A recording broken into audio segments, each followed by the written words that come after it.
Kawai lubbuutu kanaaf harka keenya walitti buufnee Waaqayyoon galateeffannu.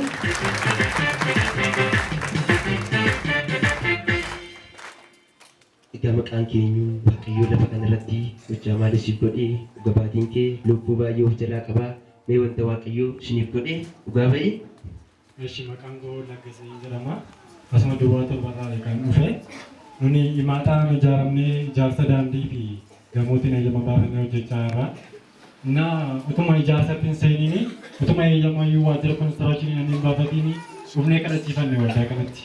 Waldaa kanatti gaafa kadhachiifamu akkasuma baay'annee dhufne naannoo sana taa'aa ture.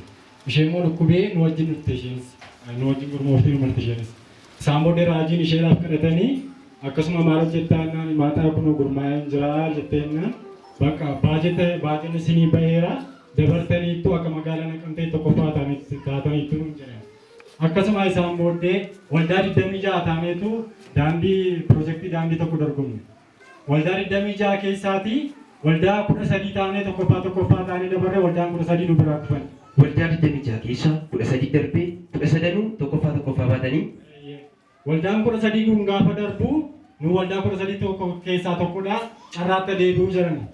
Qormaata hundumtu tokkoffaa ba'ee ala namoo carraatti deebi'u isinii jedhanii. Carraatti deebi'aa gaafa jiranii akka tasaan gaafa sana asin jiru hordofaa tureen dhimmaaf deemee isheedhaaf dawwaleeni waldaan maddoonuu kadhatamee sana deemiiti akkasii carraatti deebi'ee inni sun nuu kadhatanii turtan sun jedhiiti haqii kadhannuu kadhachiisiin jedhen. Isaan booddee isheen waldaa kana dhuftee raajii eebbaatiin nuuf carraatti deebi'ee sun kanaan dura nuu deebitanii nuu kadhattanii akkuma tokkoffaa taatiin dabartu nuun jettan tokkoffaa taanii dabarree amma immoo carraatti deebi'ee gaafa isaan jiran harka ishee qabanii kadhatanii fi carrichas kaastaniittu jedhanii. Isaan booddee waldaa 13 keessaa waldaa keenyatti darbee piroojeektii miliyoona 2 fi birrii 1,600. Akka keenya walitti buufnee gooftaa galateeffannaa shawraagaa nama guddisu. Ammallee daballee Waaqayyoo galateeffannaa haaleluyyaa.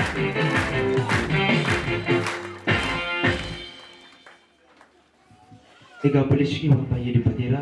Gizee sana gizee kadhannaa gizee baay'ee situ jira. Metaati yeroo sanatti kamitti carraa kaastee carraa sun immoo gosa akkamiidhaan dhufee mee waan hin dubbanne dubbadhu. Carrichi galma magaalaatti waamanii hundumti keessan carraa kaastuu hin jedhanii gaafa carraan sun dhiyaatu 013 fi 012 fi firmaa tokkittii keessa jira ture. Achi abdii kutadhee waan hin godhu dhabeera garuu immoo raajiin carraan sunis kan keedhaa milkooftee tajaajilaa jedhanii fi kanuma koora jedhee san abdadhee naqeen taa'ee achi waraqata maranii fidanii dhufanii naqanii gaafa nutti qabanii hundumti isaanii irraa funaannatanii deebi'anii gaafa tokkoon hafte sun na bira geessu gaafa carraa kana fuudhu inni kaan 0 fuudhee deebi'ee firmattii keessa jira. Harka keenya walitti buufne gooftaa galateeffannaa malee.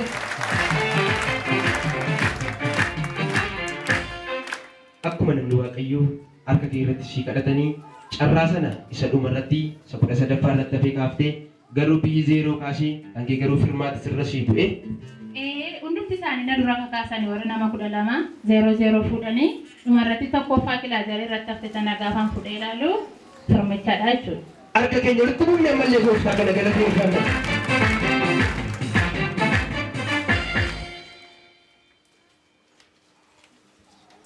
Nuti tureera kana carraa kana kan arganne xiqqoo torban 3 akka ta'eera. Qarshiin immoo dafee kan dhiifamu kanaaf utuu qarshiin nuuf hin dhiifamne harka duwwaadhaan dhugaan baanu jennee adivaansi peementii yookiin immoo kaffaltii dursaa keessaatii qarshii 2,000 finnee dhufne. Harka keenya walitti buufne gooftaa galateeffannaa haaleluyyaa.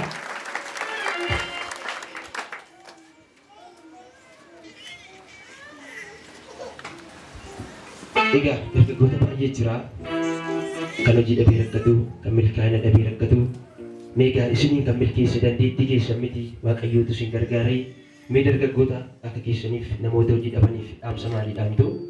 Dhugaadha nuti dandeettii keenyaatiin miti nuni haaluma dorgommii sana humbee nu turre barana fulbaanatti eebbifamne baay'een keenya as keessaa muraasa turti qoodamne kan nu dursa eebbifame Waaqayyo nu gargaaree inni guddaan kan nuyi jennu saayinsii biyya lafaatti gaafa barannee arguun amanuudha jedha.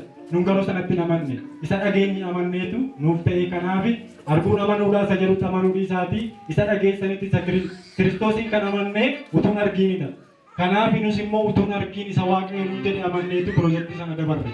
Kanaaf dargaggoota wanti nu dhaabnu isa argan amanuutu hin ta'in isa argiin sana akka amananitti fudhatan akka argatanitti amananii nus utuu eeyyaman baafatin utuu laayisensii hin baafatin kan isaan nu kadhatanii dabartaniittu zeeroo irra teenyee lafa onaa irra teenyee baajen isinii gadhiifameera nuun jedhanii amma baajenii nuu gadhiifamee kunuun dargaggoota akka keenyaatiinis immoo dhaamsa naannu waaqayyo qofaatti amanadha isa qofaadha. Harka keenya walitti dhufne waaqayyoon galateeffadha.